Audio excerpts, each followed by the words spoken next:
if you can use like Microsoft Excel or Microsoft Word, you can probably start a podcast. You basically just need a host, and then you put information into the host. So written like title of the episode, description of the episode, and then obviously the audio file, and then images if you want. And then what the host does is it sends it to all the directories, and 90% of people are listening through the directories, unless you have a really popular blog and you put the player on your blog. Welcome to the My Future Business Show, where we get you in front of your best audience and keep you there. Not only are we interviewing the biggest names in business to help you become even more successful, we're inviting you to book your spot on the show to help you grow your business. So at the end of the call, make sure you fill in the interview application form at myfuturebusiness.com/interviews. Hi, and welcome back to the My Future Business Show. It's Rick Nusky here. I'd just like to say thank you so very much for supporting this show. As is always the case, it's wonderful knowing that what I'm doing is making a difference for you. Now, today I have a very special guest on the line with me. I'm on the line with Mr. Tom Hunt. How are you, Tom? Amazing. How are you doing, Rick? I'm excellent, thank you. I have 2 feet and a heartbeat. I cannot complain. Now, I know you've taken some time out to spend with me in your busy day. But just to give a bit of context for everybody who's on the call with us, Tom is leading up a wonderful organisation amongst many others that he's been involved with called bCast. But we're not only going to be talking about bCast and as it helps marketers with their podcasting and all those things, but we're actually going to talk a little bit with Tom about his background, his journey towards where he got to be today with bCast. But before we do that, Tom, it's customary for me to learn a little bit more about yourself. So I was wondering if you could share a little bit about yourself, where you're located and what you like to do in your pastime with the My Future Business audience. Yeah, so currently located in the west of England. So I lived in London for 10 years, I think. But then for the last 6 months, I've been living actually in my fiance's mum's house in this lovely cottage in the countryside in Oxfordshire. Fantastic. And so we've been here for like 6 months. And I think we're going to move out into our own house maybe on Saturday. And so then me and my fiance, and we have a lovely little dog called Bear, we'll have our own house, which will be great. Fantastic, love it. Now I know, things have been pretty crazy in the world lately. Is everything going well with you and yours in your environment over there? Yeah, it's quite interesting. My fiance has a business. It's like a platform for booking events. So obviously that's not going too well at the moment because you legally can't have events with more than 6 people in the UK. But my business, we have bCast, as you mentioned, where we enable people to host a podcast, but we also have a service where we run podcasts for businesses. And we actually saw some quite nice growth because people had their offline marketing spend that they were going to put through my fiance's platform that they had to then switch to like brand building and online. And so it was pretty good for us. Fantastic. Yeah, it's amazing that there is a silver lining in such tumultuous times. Thank you very much for sharing that. I wonder, when you get some relaxation, some downtime, which I doubt very much that you have much of at the moment, Tom, what do you actually like doing with yourself? I am quite introverted, so I like reading and I like walking in the countryside. I like running, and then probably socializing. So I don't have any like extreme or interesting hobbies. It's more just like reading or sleeping or walking. Oh, well, that's a good thing. I know the My Future Business audience is made up of startup entrepreneurs, business owners, and the likes. And I'd love to share some nuggets of gold with them about your entrepreneurial journey. But if we can go back a few steps in terms of, I guess, your career, I know that you studied chemistry. What was that like? Yeah, so it was cool. I mean, I was quite good at science at school, and my dad and my brother did it, so I chose chemistry. It was good. It was quite hard. It wasn't that sociable. So in the UK, you have like these big university towns where the university campus will be like outside the city, and it's amazing because all your friends are there. When you're in London, you don't really have that, and so you're just living in London with normal people. So, and if you add that on top of that, like my university, which is Imperial College, is just maths and science, and so it was quite like hardcore. But it was a really good experience. Like, got really good at my analytical skills, got really good, and they pushed us quite hard. So it was definitely worth doing. Thank you for sharing that. I know that you've obviously moved on leaps and bounds since then, and you've had other experiences in running businesses. You had even a marketplace that connected online entrepreneurs together with virtual assistants. Tell us a little bit about that experience. Yeah, so I from chemistry I went to the corporate world.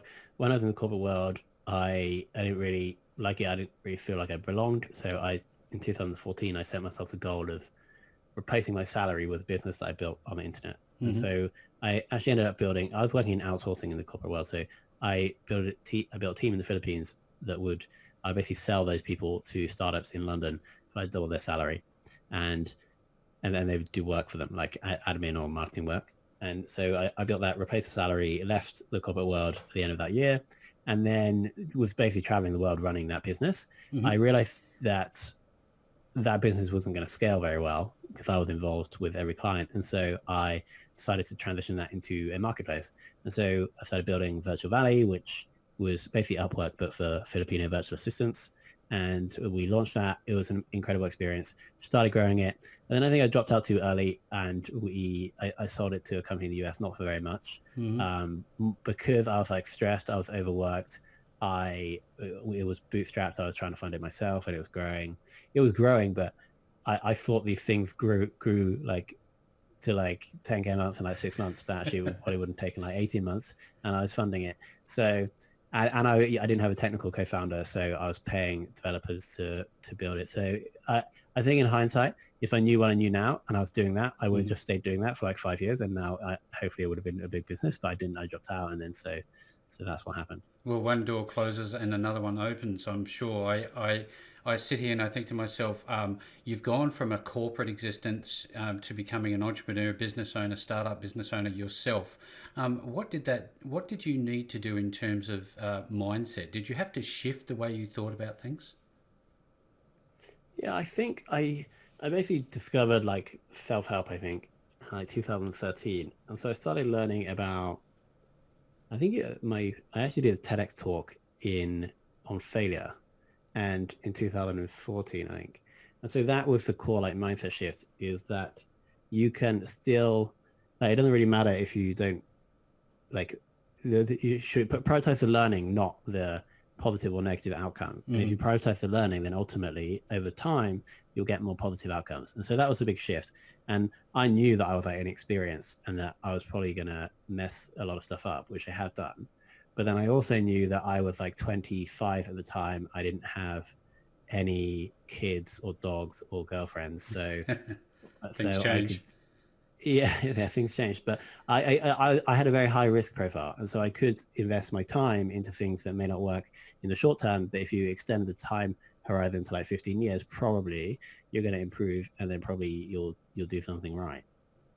Fantastic. I, I, I I think about that person who's just starting out and they've gone through all these pains that you must have gone through. What would be one of the biggest things that you would have learnt in the first 12 months going from, that corporate employee with a safe income to going it alone? What was the main thing that you took away from that time? I think it was probably what did I learn the most? It was I probably learned the most about marketing. Hmm. I didn't really know anything about marketing, and so to sell the Filipino virtual assistants, it was just I was just doing cold email, and so I was able to I was able to sell it just based on like my personality and cold email. Then I started learning that actually, if you want to build a sustainable business, you want you ideally want to add value to people in the process of them becoming customers, which is really like content marketing, right? Hmm. And so from the next business, which was Virtual Valley, as we transitioned to the platform, I started trying to understand who the person is that we're trying to sell to, and then how can we add value to them on their journey so that if they come to need a virtual assistant, they'll come to us. And so I think that was like the core insight from the first year. Yeah, I'm pretty sure that every day when you wake up, you learn something new. By the end of the day, you've accumulated some more knowledge. Now, I always think about your wonderful podcast platform for marketers called bCast, and I wonder, I guess, where the genesis for this came between that time that you sold this previous business to what it is today. How did it come about? Yeah, so I think So after selling Virtual Valley and starting bCast, there was a lot of time and probably like 5 different businesses that I don't think we need to go into because none of them worked that well. But what actually happened was that I was I was employed last year and I was head of marketing at a B2B SaaS company. And the best thing we did was start this podcast where we were interviewing our perfect customer. We got quite lucky, I think, because our perfect customer was like this new emerging job role. And there wasn't like a podcast or a blog in that area. And so we grew quite quick. We closed deals with some of the guests. And so it was really profitable. And so me and a couple of people in the team that ran that podcast left. And now we do that for clients. But as I was doing that job, I built an audience in the SaaS marketing space just by studying how SaaS companies grew and publishing the case studies. Right? Yeah. And so this audience grew kind of nicely. And then I was like, the strategy behind that was I want to learn more about SaaS marketing because ultimately I want to build a SaaS company. But at the same time, I want to one of the best ways I think of starting a business now is not to build the product first, but it's to build the audience first and then decide what to sell to the audience. So I built the audience and I was like, okay, so I'm doing this podcast really well at work. I have this audience of people that are quite valuable because everyone wants to like the MarTech and SaaS marketing is growing. And so what is a SaaS business that I can build that capitalizes on my experience, but also would be relevant for this audience? So that's one thing. And then at the same time, as I was studying all these SaaS companies, I was learning about how bootstrap SaaS companies were growing. One big way of doing this is you find a market that's growing, and then you probably can't take on the whole market because there'll be big established players, but you can take a small niche of that market, and then if you bootstrap, you can probably do well. So the theory was that podcasting is growing. I've seen the effects of this in my job. What is the sub niche within podcasting that we think we can serve better? And so I was obviously a SaaS marketer in my job. And so we were using a different podcast host to run our podcast. And there were all these things that I thought we could do to like streamline the process or make the podcast better that the podcast host wasn't doing. So I was like, what if there was a podcast host just for marketers that would do these things? And so then I sent a PS on one of the emails to their email list saying, does anybody on this email list have experience building web apps and is interested in podcasts? This guy called Neil from Scotland replies.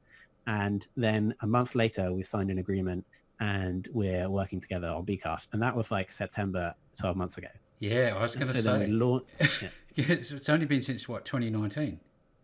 Yeah, exactly. So we're relatively fast. We launched something in May, and then we launched on AppSumo in July. And then now we're just coming to the end of the AppSumo deal. We've got now a shed load of customers. We have some cash, and we have a feature list that is like absolutely massive and loads of stuff to improve. And so that's the journey now is just transitioning, like basically using that cash to improve the product such that we can continue the growth. I love how that you've almost done like a reverse product validation through, I guess, audience building. That's unusual. That's not how I normally see it. It's certainly not traditional. Is it the only way that you have learnt to add features or build a product in the past? No. I previously, it's definitely been like product first. Yeah. This is the first time that I've done audience first. And I think it kind of lowers the risk because you building the audience just takes time. And then once you have the audience, there are like many different ways to monetize. And so you don't have to build a SaaS product, right? You could sell advertising or you could do affiliate offers or you could sell a service. And so actually now we have like all of my time is really split between two things. So the SaaS Marketer blog, saasmarketer.io, that's just there. I'm not doing much on it anymore because I can't do more than two things. The other two things we have obviously is bCast, and then we have a service which is like much more, which is profitable and is also growing, where we just run the same podcast that we did for my old employer, but for like 9 different companies now, including my own employer. They're still paying us to do the podcast, right? Fantastic. And so that's another way. A number of the clients for that have come from the audience as well. Right. So the audience is there, it's growing slowly. And ideally, it's almost like a content marketing play now for the service, which is called Fame and bCast. If that makes sense. Absolutely. This is great content. I lurk in the background on social media, especially in podcast groups. I just watch and I read, and so many people, Tom, question how do I monetize, and they seem to struggle with this, whereas others, it's just another part of their day to monetize. What are some of the strategies that you could recommend for those who struggle with monetizing their show? Yeah, I think the number one, like maybe we'll break down the different ways Mm. you can monetize. So I Yeah. think there's four different categories. So one is selling your own stuff. Two is selling other people's stuff and getting a commission. Three is selling the attention, which is sponsorship, and then four is subscription. Hmm. So I think number one is by far and away the best way to do this. Apparently the subscription thing is working and it's getting big. I think it probably only works in a few niches like business and finance, or unless or you basically need a massive audience to make it work. Sponsorship, you have to spend all the time like finding the people to sponsor you, and then affiliate is just a bit like the value really is like building the long-term relationship with the customers. And if you're doing affiliate, you're basically sending customers to other people. Hmm. So I think the thing, if someone's struggling to monetize, they need to really understand who the audience is and then what their problems are. And then you can build something that, whether it's a service or it's a digital product or it's a piece of software, Hmm. that will help solve that next problem. And so the so that's like the theory. The actual mechanics are, how do you go from somebody listening to an episode to you being able to contact them again, which really is how do you go from someone downloading to how do you get their email address, right? Because once you have the email address, it's the most valuable permission asset. You have to, Facebook, it can't cut you off. You know what I mean? They can't Yep. shut down your group. Yep. So that like, so that's the big challenge I actually see. Because once you have the email address, and you understand what the problem is, you can build a digital product that's going to solve that in whatever the niche is. And you can sell it for like, maybe you sell like an ebook for like $19, or maybe you sell like 1 hour of your time. And actually, I think the most profitable way for someone starting out to monetize is through a service where you actually do the work that helps solve this person's problem. To actually get the email address, I think you also have to think about what the problems are, because you need to offer the solution to that problem in the form of a free piece of information. Hmm. It's typically known as a lead magnet. The way I think bCast is good for marketers is because there's two features. I don't want to turn this into a bCast pitch, but I'll quickly No, give absolutely. I want lengthy. to talk about that in some depth. One is audio inserts. So you can without an editor, you can very easily insert audio to the start or end of an episode, without in a few clicks into any number of episodes for any period of time. So if you have a webinar next week and people need to opt in, you can add in a 30-second ad to every episode to the whole backlog for the webinar next week, right? And so that's going to get people from the audio to a web page, ideally, or we'll talk about the second feature in a minute, where you get the email address. So that's the first thing. The second thing is we're calling it auto opt-in. So instead of having to read out a URL in the ad, and so someone having to like open the phone, open the browser, type in the URL, click on the form, fill the form, we'll basically give you a blank email address that you can read out. And so it's basically two less steps. They just open the email app, send a blank email address to that email, and then that email address goes into bCast and then can go through into your email autoresponder. So we're trying to reduce the friction of getting the email address, because that's the most important thing for podcasters at the moment, I think. So those are the two features. We still need to build more integrations. So right now we only allow Zapier webhook integration to take that email into like MailChimp or whatever. So we need to build more integrations there. But that's why. And so now that we're actually tying up different questions that you've asked, Rick, because those two features enable us to take a sub niche of the podcast market, right? Because no other host has them, and they're more suited directly to the type of person that we are trying to help with the product. With this problem. Yeah, absolutely. I'm a user of bCast myself, and I've used dozens of them. There are a multitude of different options out there. Are you learning anything from others that you might see inside of bCast in the future? Sorry, just repeat that, cut out slightly. Are you learning anything from other podcast hosts that you might see being added to bCast in the future? Yeah, we have a massive list, and there are some really good other hosts. There are definitely features that we would take from them to bring over, just like off the top of my head. We need to build out more analytics, and I think actually I don't want to say the word, but Anchor's analytics are probably the best. But that I think is because they are owned by Spotify, so they get more data from Spotify than anyone else does. So we need to do more work on analytics. There is something super cool that one other podcast host does, and with bCast you can transcribe the audio and then put it on your blog for the SEO value. But what this host does is they automatically transcribe everything, and so when on their like podcast host website, you can just literally, or even in their player, I think you can search for a word, and then that will like take you to the place in the podcast where that word has been said. I think that's quite cool, and so that's something that we might also look at. Yeah, this is just wonderful because like I said, I'm a user. I use this platform in different ways. I've been able to successfully add pre-roll and post-roll adverts. That's simply a message at the start and at the end for everybody who's listening to each episode. And I've been able to monetize those things, but I've also been able to use a dedicated player on the homepage of our website, Tom, which is for sponsors to leave their own audio ad, and that's the only thing that's played on there. What are some of the things that the bCast community are doing that captures the imagination like that? Yeah, I think one really cool one I saw, it's not that specific to bCast, but you know, on the sidebar on your blog, you have sometimes like a floating sidebar. Someone put a player in that, and it's kind of talking about, it's like an extra commentary on the blog post that's been written. So I thought that was really cool. In terms of inventiveness, yeah, I've seen somebody with the audio inserts have they have 100 episodes, and there's a different insert for a different episode at the start and end for each different episode. So they're really like taking that to the extreme. So like one episode that's talking about a specific topic, the insert they put at the start or the end is like related to that topic and sends people to an ebook related to that episode. And so we like, I'm not doing that on our podcast, but that's like super inventive. So yeah, it's really useful for us to see how people are using it, because then that gives us more insight or ideas for making the product better and different. Thank you. I'm loving the call. Thank you so very much for sharing. I wonder, as a business leader, how many people work or on the peripheral or even at the core of the bCast operations at the moment? It's pretty lean. So there's myself, and I do, I guess, everything that needs to be done. So there's like strategy and all the like marketing, any like calls with customers. There is Neil, who is just responsible for building. Yeah.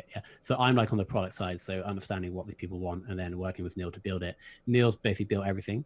And then there's also Audrey, who is running customer support. And so, well, me and him basically run support, but he's there every day. I'm there most days. And so just three of us. We are right now interviewing our first developer, who is basically going to support Neil building all the stuff that we need to build.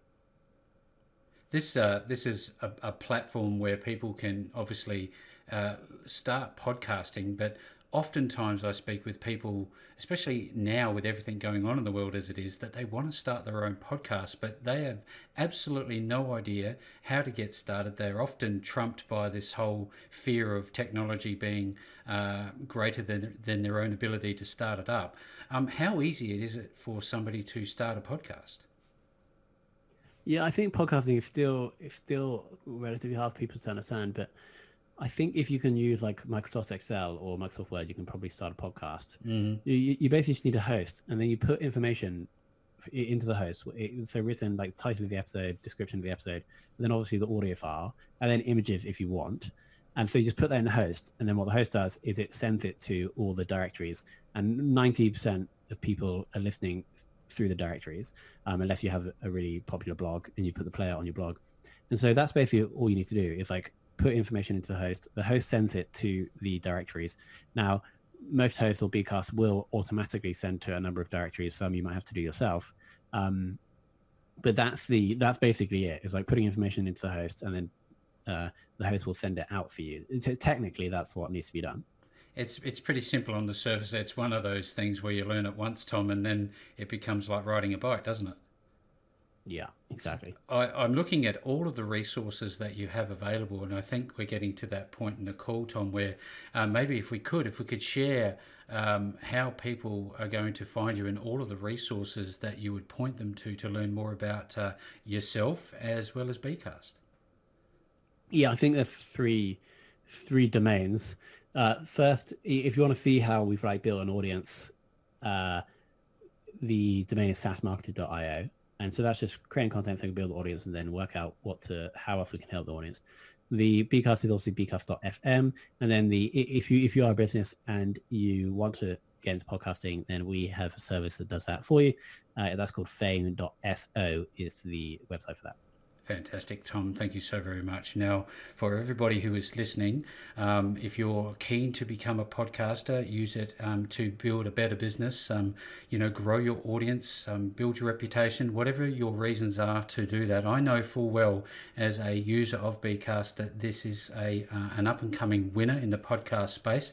Tom, I just have to stop and say thank you so very much for spending some time with me on the My Future Business show today. Rick, thank you so much for having me. Thanks for joining us today. If you enjoyed the call, then make sure to subscribe, leave a comment, share us with your friends, and book your spot on the show at myfuturebusiness.com/interviews. And if you're looking for solutions that will help grow your business, then visit myfuturebusiness.com/shop.